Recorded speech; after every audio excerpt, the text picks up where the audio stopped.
31st নাইটের উন্মাদনা প্রতি বছর আমাদের সমাজে বেড়েই চলেছে। একজন মুসলিম হিসাবে আমাদের করণীয় কি? 31st নাইটের যে অপসংস্কৃতি এবং যে অনাচার সমূহ প্রতি বছর প্রত্যেকটা মসজিদের মেম্বার থেকে ওলামা একরাম মানুষকে সে বিষয়ে সতর্ক করে থাকেন। আমাদের দায়িত্বের অনেকগুলো জায়গা আছে। সবকিছুর আগে আমাদের যে করণীয় সেটি হলো আমাদের নিজেদের আগে অনুধাবন করতে হবে, গভীরভাবে উপলব্ধি করতে হবে যে 31st নাইটের এই কালচারের ক্ষতিকর দিকগুলো কি। একটা বিষয় তো পরিষ্কার, সেটা হলো আল্লাহ রাব্বুল আলামিন কোরআনে কারিমে সূরা হাশরে বলেছেন, ওয়ালা তাকুনু কাল্লাযীনা নাসুল্লাহা ফাআনসাহুম আনফুসাহুম, তোমরা সেই মানুষদের মতো হয়েও না যারা আত্মভোলা হয়ে গেছে।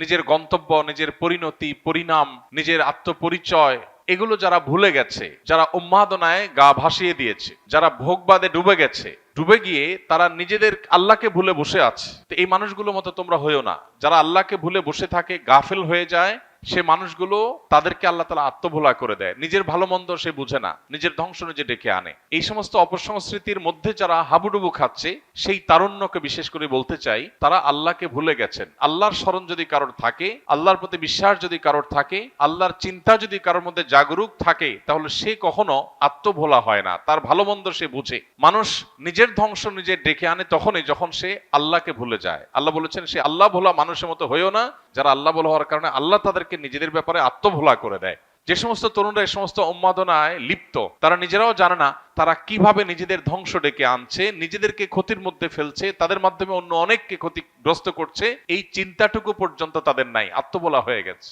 হিতাহিত জ্ঞান তাদের মধ্য থেকে দূর হয়ে গেছে, কারণ তারা আল্লাহকে ভুলেছিল।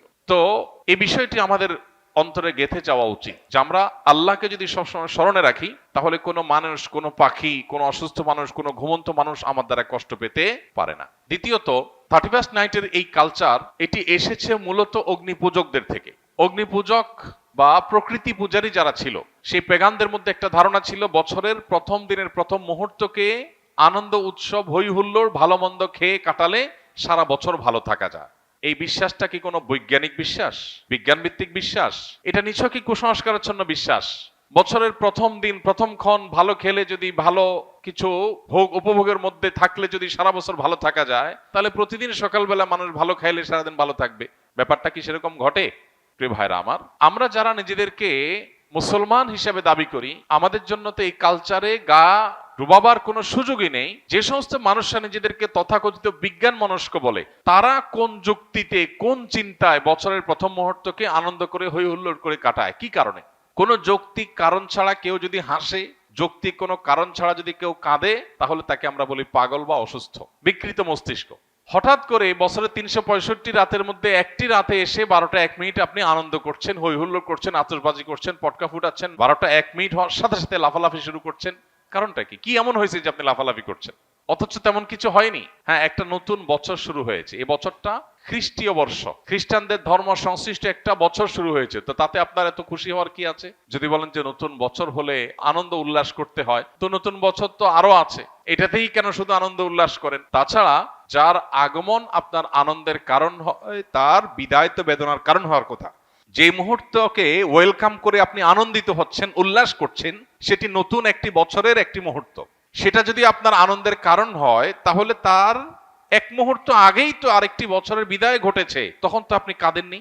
যে আসলে আপনি খুশি হয়ে যাচ্ছেন, তার বিদায় তো আপনার ব্যথিত হওয়ার কথা, কিন্তু সেটা তো হচ্ছেন না। তাহলে বোঝা গেল এটা একটা অযৌক্তিক উৎসব, যে উৎসবের পেছনে কোনো লজিক্যাল গ্রাউন্ড নাই, কোনো যৌক্তিকতা নাই, হাসির কোনো কারণ নাই। এই উন্মাদনা, এটা কুসংস্কারাচ্ছন্ন বিশ্বাস থেকে আসছে। এই চিন্তা, এই ভাবনা আমাদের নিজেদেরকে আগে ভালো করে রপ্ত করতে হবে, এরপর আমাদের তরুণদেরকে বোঝাতে হবে। এরপরে যে বিষয়টি আমাদের লক্ষ্য করা দরকার, সেটি হলো আমরা প্রতি বছর দেখি এই আতশবাজির ফলে আমাদের সমাজে মানুষের জীবনের নিরাপত্তা এটা হুমকিতে পড়ে, স্বাস্থ্য ঝুঁকি তৈরি হয়, পরিবেশ বিপর্যস্ত হয়, তরুণদের মধ্যে ভোগবাদের উন্মাদনা তৈরি হয়, নীতি নৈতিকতা, আখলাক এটার অবক্ষয় ঘটে। এই সবগুলো বিষয় এই একটি অপসংস্কৃতির মধ্যে আছে। অন্য কোনো অপসংস্কৃতির একটার মধ্যে এত খারাপ দিক নাই। গত কয়েক বছর আগে প্লাস্টিকের কারখানায় আতশবাজির আগুন লাগার কারণে একজন নারী উদ্যোক্তা নিঃস্ব হয়েছেন, সব গণমাধ্যমে সংবাদ হয়েছে, কিন্তু আতশবাজি থামেনি। একটি শিশু মায়ের কোলে আতশবাজির বিকট আওয়াজে হার্ট অ্যাটাকে মৃত্যুবরণ করে তিনি, তার ঘটনাটি আদালত পর্যন্ত গিয়েছে, কিন্তু আতশবাজির এই উন্মাদনা এখনো থামেনি। এরকম না জানা বহু ঘটনা ঘটছে।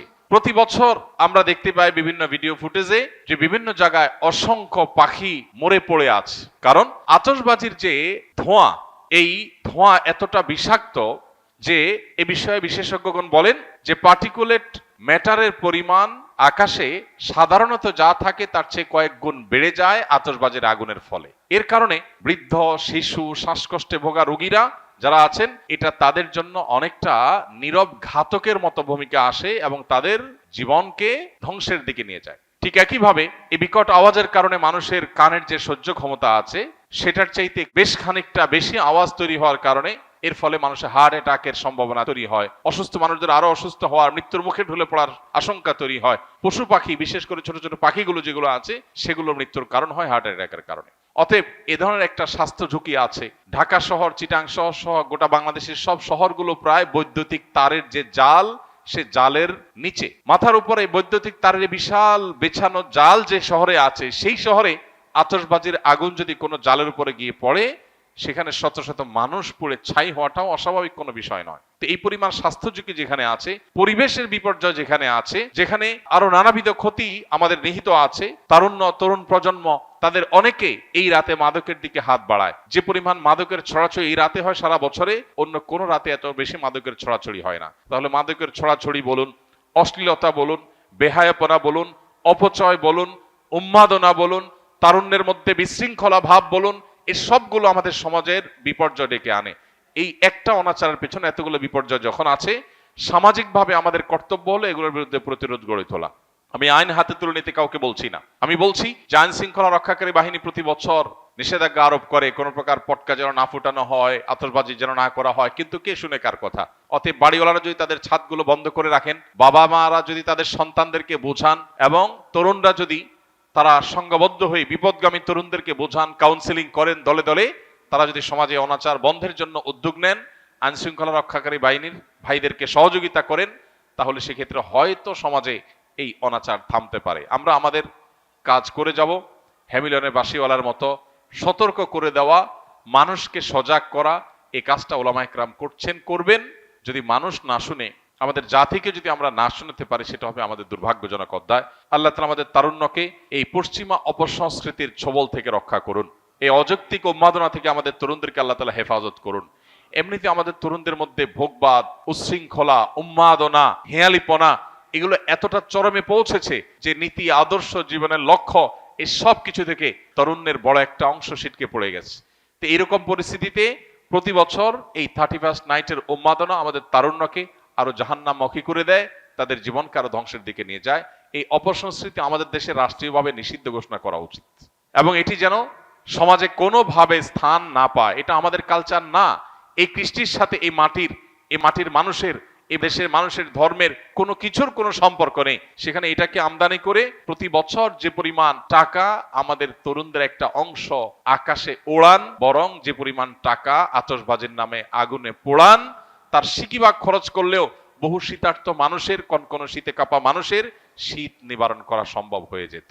দুর্ভাগ্য আমাদের যে আমরা আনন্দ করবার জন্য আকাশে টাকা পোড়াচ্ছি, এবং সেটার পেছনে যৌক্তিক কোনো গ্রাউন্ড নেই। কেন পোড়াচ্ছি, কেন হাসি করছি, কেন আমি উৎসব করছি, কেন হৈ হুল্লোড় করছি, সেটা আমি জানি না। গভীর রাতে যখন বহু মানুষ শুয়ে আছে, বিকট আওয়াজে গোটা শহরকে প্রকম্পিত করা, আর যা হোক, কোনো কমন সেন্স থাকা, ন্যূনতম দায়িত্বশীলতা, দায়িত্ববোধ থাকা কোনো যুবকের কাজ হতে পারে না।